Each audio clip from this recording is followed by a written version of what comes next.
Estamos de volta com o WW, agora com o Adriano Pires, também na roda, economista e comentarista de energia da CNN. Boa noite, Adriano Pires. Feliz Natal para você. Bem-vindo. Boa noite, Caio. Boa noite, Pedro. Boa noite, Loival. E Feliz Natal para todos. Vamos lá. Vamos dar uma olhada num resumo ali dessas últimas 48 horas, dos últimos dias ali, quando avançou a exploração de petróleo na costa norte do Brasil. Os estudos para a extração na margem equatorial brasileira avançam mesmo em meio à polêmica sobre os riscos ambientais. Na mais recente vitória, como eu disse, a Petrobras deu início à perfuração de um poço na bacia Potiguar. O presidente da Petrobras, Jean Paul Prates, comemorou o começo dos trabalhos nas redes sociais. Numa referência à pesquisa, escreveu: "Dedos cruzados, o futuro já começou". Isso porque, nesta etapa, a perfuração é apenas para dimensionar a quantidade de petróleo descoberto em 2013 na bacia Potiguar, entre o Rio Grande do Norte e o Ceará, uma das 5 bacias que ficam na chamada margem equatorial brasileira. A sonda é só para furar, achar petróleo ou não achar e ir embora. Isso leva 3 a 4 meses. Após encontrado esse óleo, se encontrado, você vai ter um período de avaliação que pode ir até 180 dias ou mais, meio ano ou mais, avaliando aquela descoberta, se ela vale a pena ou não. Você vai licitar isso, vai levar mais 3, 4 anos, dali a pouco... Ou seja, nós estamos falando de 6 a 8 anos para começar essa produção. A Petrobras também tenta obter a licença para a mesma pesquisa na bacia da Foz do Amazonas, próxima ao Amapá e ao Pará. A expectativa é, no primeiro semestre, depois do primeiro poço da Potiguar, tentar receber a licença para ir furar a Foz e voltar para furar o segundo poço, ou furar os 2 poços e no segundo semestre do ano que vem, furar a Foz do Amazonas. Pesquisa da Atlas Intel, feita neste mês, mostra que 26% dos brasileiros são a favor da exploração de petróleo na Foz do Rio Amazonas. 36% concordam apenas se a Petrobras tiver as licenças e realizar estudos de impacto. Só 18% não concordam de jeito nenhum.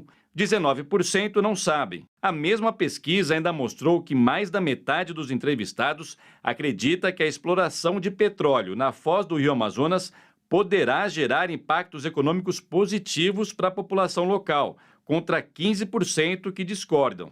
O presidente da Petrobras defende que os royalties do petróleo sejam destinados à Amazônia. As participações governamentais pagas pela exploração e produção de petróleo, eventualmente resultantes de uma descoberta lá, deverão sim, a meu ver e ao ver da Petrobras, aproveitar aos amazônidas. Sim. E deverão ser cuidadas pelos líderes a quem cabe fazer isso. Adriano Pires, você se surpreendeu com essa pesquisa, do André, inclusive, mas em linhas gerais, ela mostra que as pessoas preferem, a população prefere. E depois a gente esmiuça a pesquisa com o Andrei, mas eu queria ouvir de você primeiro, que você está chegando na roda. As pessoas preferem o risco ambiental, correr o risco ambiental e ter essa expectativa do dinheiro que o petróleo vai gerar. Isso aconteceu, você viu acontecer em outros locais, ou te chamou a atenção de alguma maneira esse resultado da pesquisa? Olha, Caio, chamou a atenção, mas chamou a atenção de maneira positiva. Eu acho que as pessoas sempre acabam decidindo pelo bem-estar, né? Pela qualidade de vida, né? Para ter mais receita, mais emprego. E eu acho que isso é que aponta a pesquisa, né? Porque fica muito bacana a gente aqui do Sudeste falar que não deve furar na margem equatorial, enquanto lá naquela região, né, que vai do Rio Grande do Norte até o Amapá, as pessoas têm uma qualidade de vida a pior do Brasil, talvez.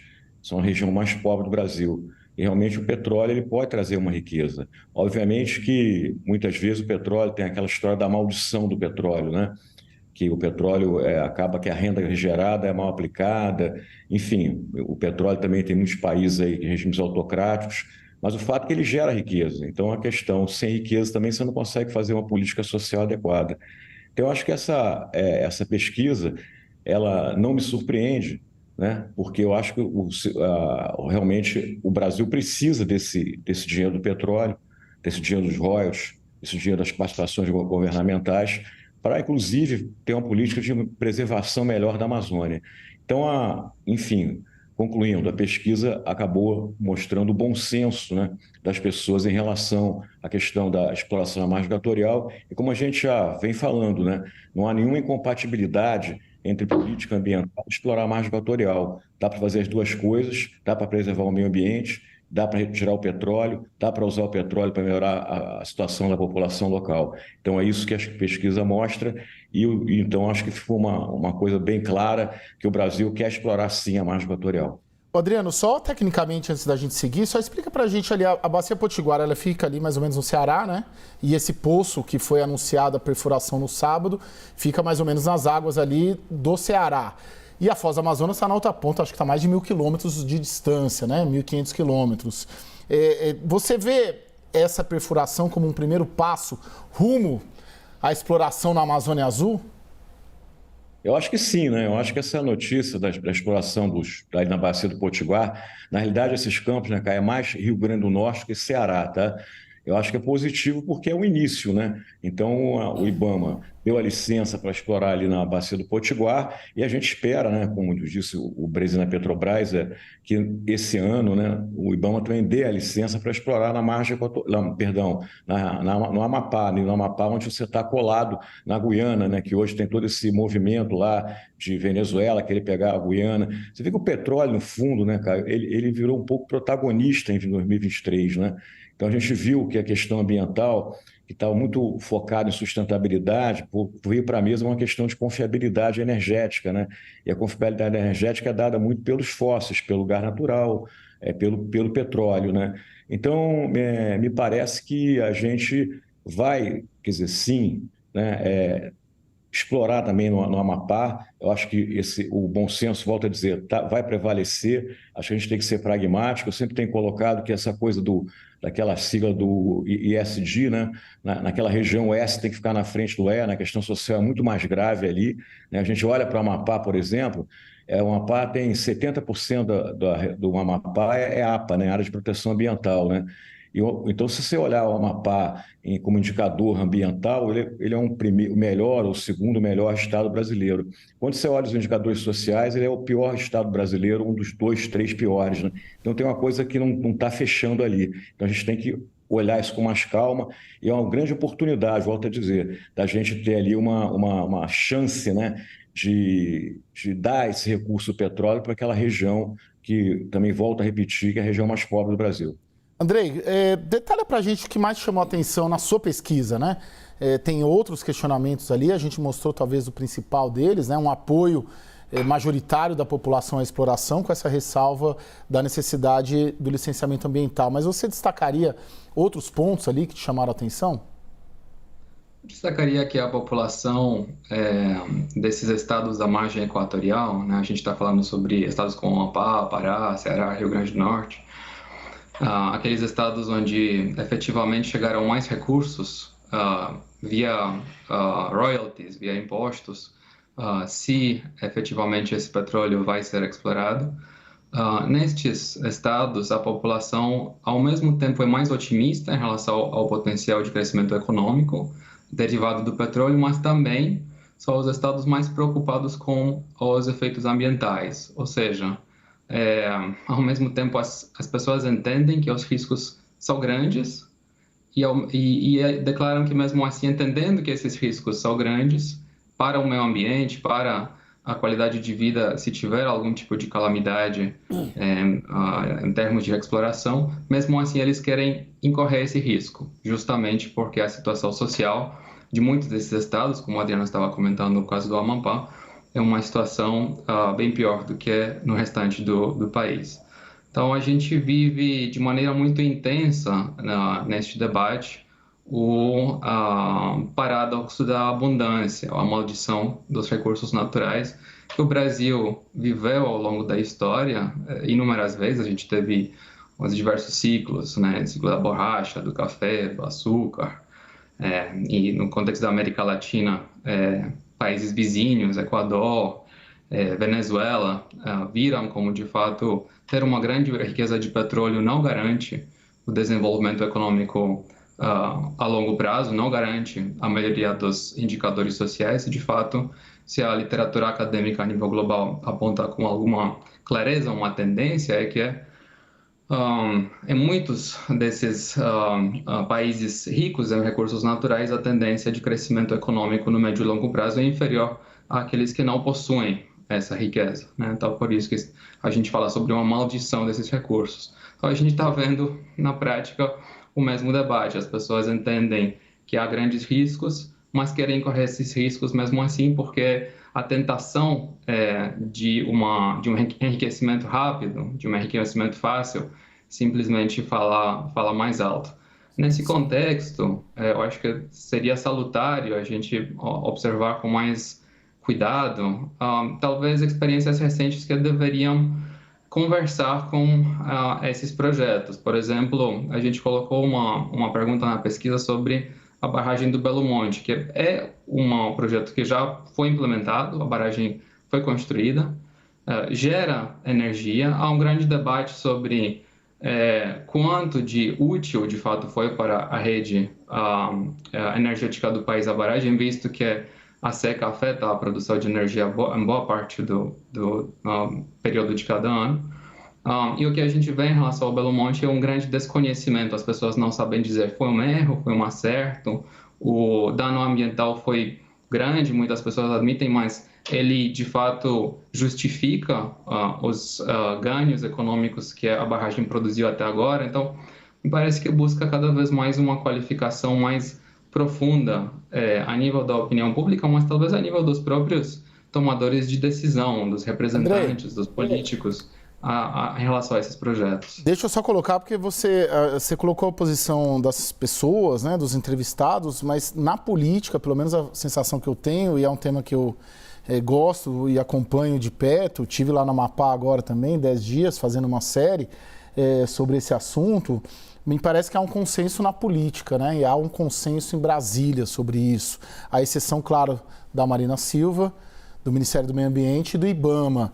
E aí eu queria jogar para o Pedro, né? A gente está falando de 6 estados da margem equatorial com políticos influentes, né? A gente está falando do Davi Alcolumbre, que deve ser o próximo presidente do Congresso, líder do governo no Congresso, Randolfo Rodrigues, os dois do Amapá, governador do Pará, Helder Barbalho, cotado para ser vice-presidente do Lula em 2026.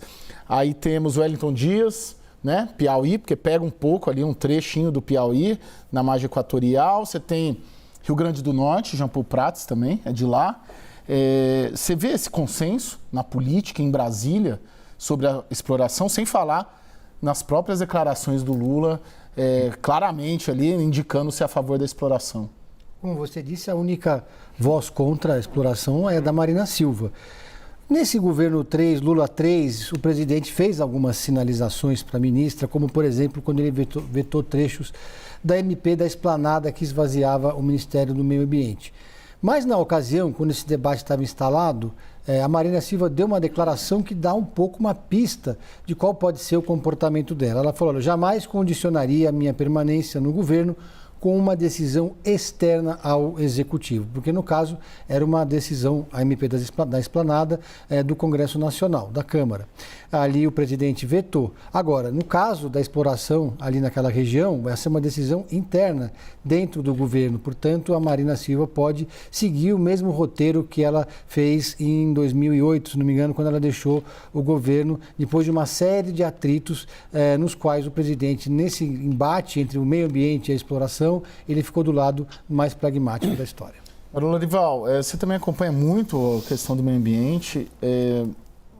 Uma exploração lá coloca em xeque, vamos dizer, esse discurso verde, diplomacia ambiental. Isso vai ser olhado de uma maneira crítica pelo mundo? Cria um problema de imagem, né? Cria um ruído nessas credenciais que o presidente Lula merecidamente detém, e o desmatamento caiu bastante nos 11 primeiros meses esse ano, mais de 60%, né? E ele tem uma história também, ele e a Marina Silva, de redução de mais de 80% do desmatamento entre 2005 e 2012. Então, mancha um pouco essas credenciais, primeiro pelo projeto em si, né? Como o próprio ministro falou na entrevista a você, é uma coisa para começar a tirar petróleo dentro de 6 ou 8 anos. Coincide com o período em que o mundo inteiro vai estar reduzindo, né, o seu consumo de petróleo visando o net zero, né, emissões líquidas zero em 2050. Então, é uma coisa que vai para além de 2030, quando esses esforços, espero, né, estejam mais avançados. Você vê a Arábia Saudita, essas potências do petróleo estão procurando pegar essas receitas e investir em outros projetos, né, exatamente para ir se desvinculando, se dissociando gradualmente dos combustíveis fósseis. Esse é o primeiro aspecto. O segundo é a localização, né? Realmente a Amazônia é muito sensível e existe aí um problema reputacional de você fazer um projeto como esse na costa amazônica. E aí tem aqueles aspectos que o Adriano e o Andrei mencionaram, que é a chamada doença holandesa, né, que foi um termo cunhado pela revista Economist em 1977, que depois que na Holanda foi encontrado grande quantidade de gás, né? Então houve esse fenômeno em que essa entrada muito grande de dólares fez com que o florim holandês se valorizasse demais e isso prejudicou a indústria holandesa, as exportações holandesas perderam muito competitividade. E aí você tem outros países que você vê que são países que não se industrializaram, que ficaram muito dependentes do petróleo. A exceção é a Noruega, que já era um país que tinha uma boa educação, tecnologia, etc., e criou um fundo que hoje tem 1,330 trilhão de euros, né? A moeda norueguesa não é o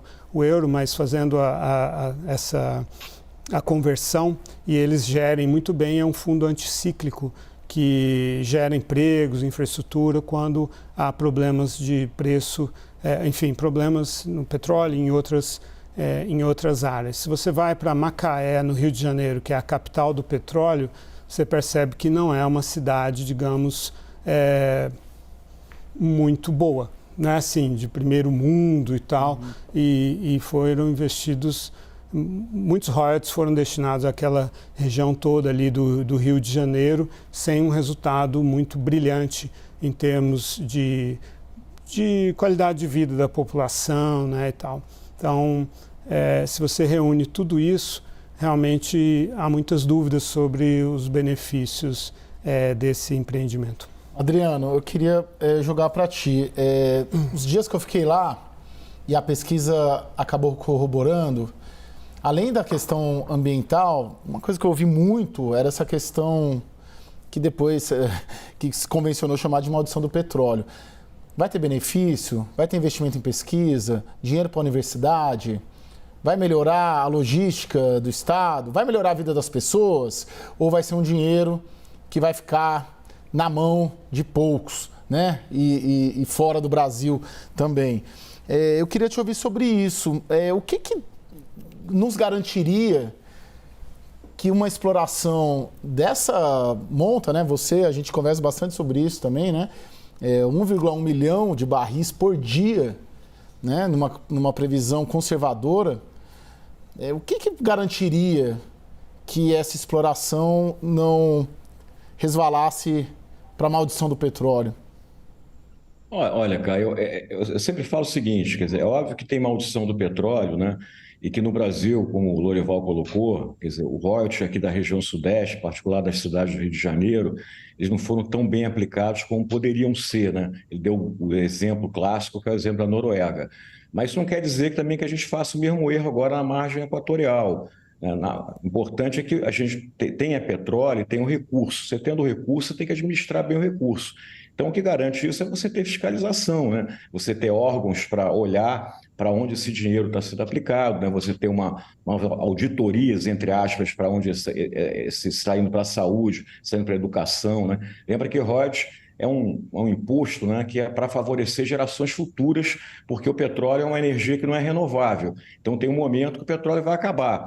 Então, essa é outra coisa importante também para o Brasil. A Bacia de Santos, que hoje é a principal bacia de exploração de petróleo do Brasil, ela tende a estabilizar em 2030 e começar a cair. Então, ali você entraria com a margem equatorial para o Brasil continuar protagonista, né, na exploração de petróleo. Hoje, o petróleo ele é o principal item da balança comercial brasileira, né? Então, eu acho que vai continuar sendo por algum tempo. Essa história também de falar o petróleo vai acabar, vai diminuir daqui a 5, 8 anos. É óbvio que o petróleo tende a diminuir a importância dele à matriz energética. Mas eu defendo que a matriz energética daqui para frente, ela vai ter como uma característica diversidade. Então, o petróleo vai ter o papel dele lá. Se você começa a fazer aquela demonização muito rápida do petróleo, você começa a ter inflação, você reduz a oferta de energia, a energia fica mais cara por causa disso. Então, acho também que tem muita cartomante aí no mercado fazendo previsão de fim de petróleo, entendeu? E a gente não pode entrar também nesse discurso ambientalista panfletário, né? Então, a gente tem que olhar para a realidade. Por isso que eu estou dizendo, me parece, quer dizer, que o Brasil não pode prejudicar as pessoas que estão lá no arco norte do país, né? Você já beneficiou o Rio de Janeiro, agora São Paulo com os royalties, quer dizer, tudo bem, pode ter sido um pouco mal aplicado, mas também gerou muito emprego, gerou riqueza para esses estados. O Rio de Janeiro, sem o royalties, o que seria do Rio de Janeiro, né? A economia do Rio é uma das economias que menos cresceu nos últimos anos no Brasil. Então, eu acho que, não está dizendo, não, mas se vai ser mal aplicado o royalties, então a gente não deve tirar o petróleo do fundo do mar. Não, espera aí. A gente vamos tirar o petróleo do fundo do mar, vamos pegar o recurso e vamos olhar aquilo de maneira que se aplique de forma correta, que beneficie, volta a repetir, a geração futura de brasileiro. Por exemplo, Belo Monte, que foi colocado aí. Belo Monte foi um projeto que poderia ter sido muito melhor, né? Até foi o projeto, como o Pedro falou, que acabou levando a ministra Marina Silva, na época, a deixar o governo. Não foi só Belo Monte, foi Giral, Santo Antônio. Então, Giral, Santo Antônio e Belo Monte, se tivesse uma discussão mais aprofundada, você poderia ter feito reclusas, você podia ter feito outro tipo de usina que aproveitaria muito mais aquela água que está ali, né? Eu acho que aquela política da ministra Marina Silva, que foi adotada pelo governo na época e continua sendo adotada até hoje, de proibir no Brasil usinas hidrelétricas em reservatório, eu acho que foi uma escolha péssima para o Brasil, né? Você abrir mão de um recurso natural limpo como é a água. Mas, enfim, a gente precisa ter esses debates sérios, né? De maneira pragmática, né? E não emocional, né? O que a gente vê muito hoje é que todo mundo que gosta de falar de meio ambiente, porque meio ambiente virou um tema sensual. Então é bacana todo mundo elogiar o meio ambiente, as pessoas não têm, às vezes, uma coragem, entre aspas, de entender o seguinte: olha, o mundo precisa de combustível fóssil, o mundo precisa de petróleo, precisa de gás natural. Por quantos anos, eu não sei, mas precisa. E um país como o Brasil, volta a repetir, a gente não pode deixar que determinadas ONGs ambientais queiram que a gente fique com aquele negócio enterrado lá, né, no mar, na terra, lá na margem equatorial, enquanto a população vive numa situação de precariedade total social. Você vê a Guiana agora, ela tá 11 bilhões de reservas foram descobertas lá de petróleo. O PIB da Guiana, ano passado, está crescendo, segundo o Banco Mundial, mais de 40%. Né? E eu acho que é isso que a gente tem que ter, o teu dinheiro. Sem o dinheiro, você também não tem desenvolvimento econômico. Agora, se o dinheiro vai ser mal aplicado, isso é uma segunda discussão. Eu acho que, tendo o petróleo, pagando royalties, nós, como brasileiros, população local, a gente tem que aprender e tentar usar esse dinheiro de uma maneira mais efetiva do ponto de vista social, de geração de emprego, que é a região que tu necessita.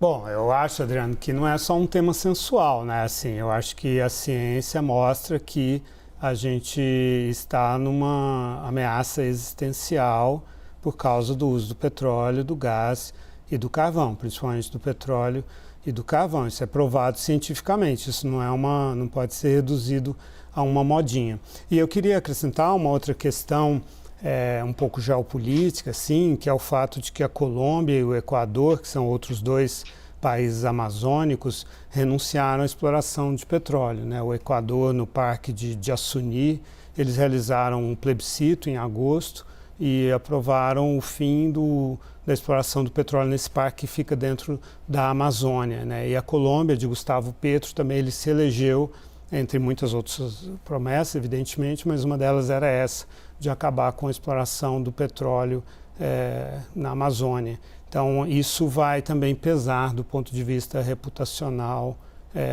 com relação ao Brasil, né? Uma coisa que eu sempre fico com dúvida, Lorival, é se os países que contestam e que levantam, eu estou falando de questão política, não estou falando de questão ambiental, se eles contestam a exploração, porque eles também não têm mais petróleo, né? Eu sei que o Equador tem, né? Fazia parte do PEP, sei que a Colômbia já teve, mas se eles estão numa posição de que eles não têm mais muito o que explorar de combustível fóssil. E isso acaba facilitando também fazer uma crítica com quem queira explorar. Uhum. Não, ainda tem bastante petróleo e existe uma diferença importante, né? É um petróleo onshore, né? É um petróleo, são realmente a exploração de petróleo realmente dentro da Amazônia, da floresta amazônica, e é diferente do que nós estamos discutindo. Nosso petróleo é um petróleo offshore, distante, né, da floresta amazônica. É importante ponderar isso também, né? Mas eu estou colocando a questão em termos reputacionais, assim, né? A imagem difusa, né, do Brasil, a perda de poder brando ao ser associado com um novo empreendimento, né, de exploração de petróleo, num período em que o mundo vai se dissociando disso e justamente aí na costa da Amazônia. Então isso é uma coisa que repercute mal para o Brasil, né? Sim. Lorival, só quero fazer só uma parte.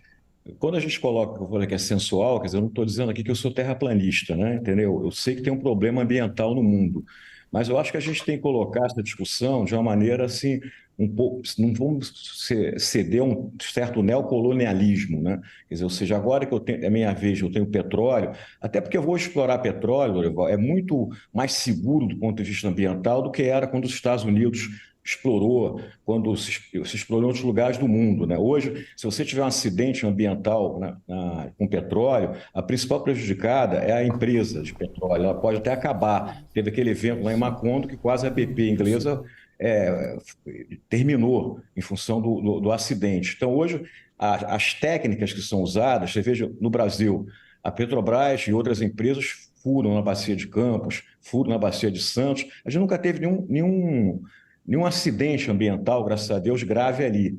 Então, hoje você também tem um sistema muito mais seguro de explorar petróleo.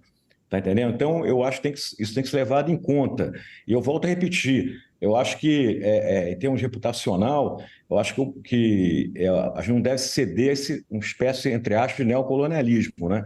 Porque é muito bacana os Estados Unidos, o cidadão americano consumir 10 vezes mais energia que o Brasil consome. Os Estados Unidos, por exemplo, a maior produção de petróleo e gás americana hoje é o shale, que todo mundo fala que tem problema ambiental seríssimo, mas está lá explorando, continua explorando. Os Estados Unidos voltou a ser o maior exportador de gás por causa do shale gas. O Brasil, por exemplo, eu até lamento, o meio ambiente aqui não permite explorar shale. Acho que a gente está também abrindo mão de outra riqueza que a natureza nos deu. Mas, enfim, isso é outro debate.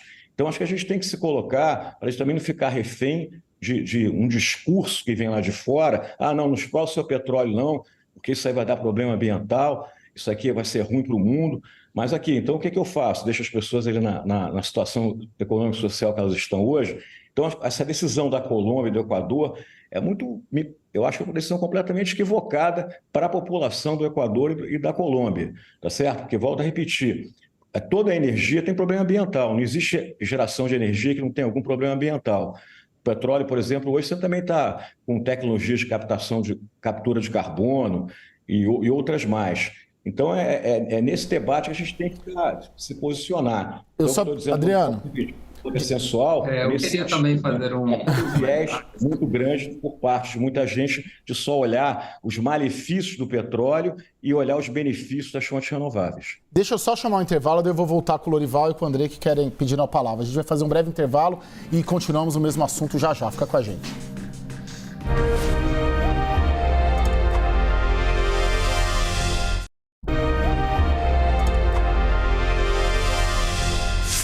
Estamos de volta com o WW. Andrei Roman, você havia pedido a palavra.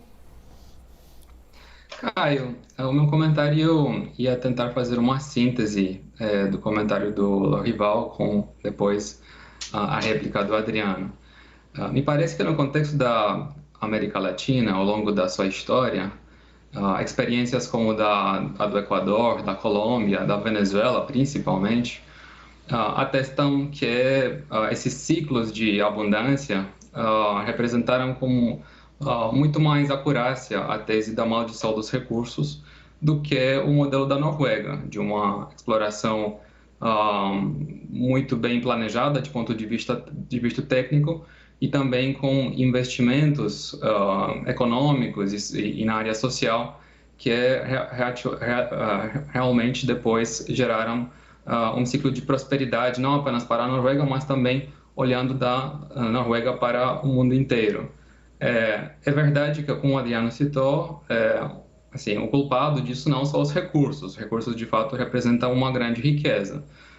Mas, na mão de um processo político deficitário, ao longo da nossa experiência no Brasil e no continente, esses ciclos de riqueza, em geral, resultaram em populismo econômico, em recursos mal aplicados, extraviados por conta de corrupção e também falta de competitividade econômica por vias como, por exemplo, da doença holandesa, que gera uma apreciação demasiada da moeda local em comparação com moedas internacionais. Então, é um tema de grande responsabilidade, me parece, para a classe política no Brasil. Não é um tema fácil, e é um tema que principalmente precisa ser abordado de maneira muito criteriosa, analisando todos os fatores envolvidos, desde indicadores ambientais, riscos ambientais, que neste caso são riscos concretos e altos,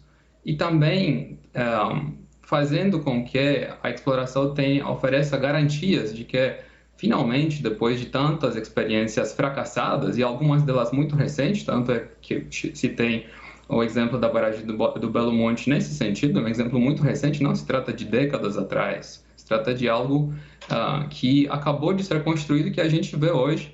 Foi um projeto cheio de problemas em todas as dimensões contempladas, desde a proteção para o meio ambiente até a utilidade econômica, os estudos de impacto em termos de efetivamente a utilidade deste projeto para a rede energética. Então, acho que o Brasil, evidentemente, está acima de alguns dos seus vizinhos, certamente acima da Venezuela, por conta de uma democracia muito mais vibrante, acima de um país como o Equador, por conta de toda a esfera técnica, né, do Estado brasileiro, desde o IBAMA, o Ministério do Meio Ambiente, o Ministério de Minas e Energia.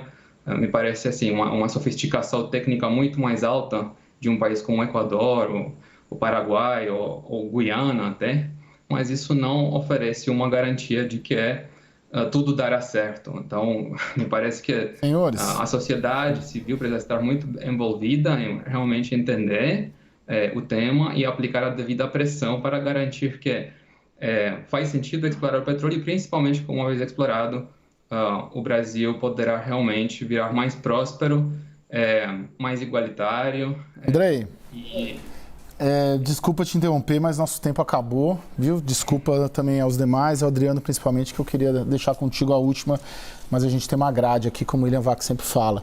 Eu agradeço a todos, ao Andrei Roman, cientista político e CEO da Atlas, muito obrigado. Ao Adriano Pires, economista, comentarista de energia da CNN, muito obrigado. E aos meus amigos analistas aqui da CNN, meus parceiros, Pedro Venceslau e Lorival Santana.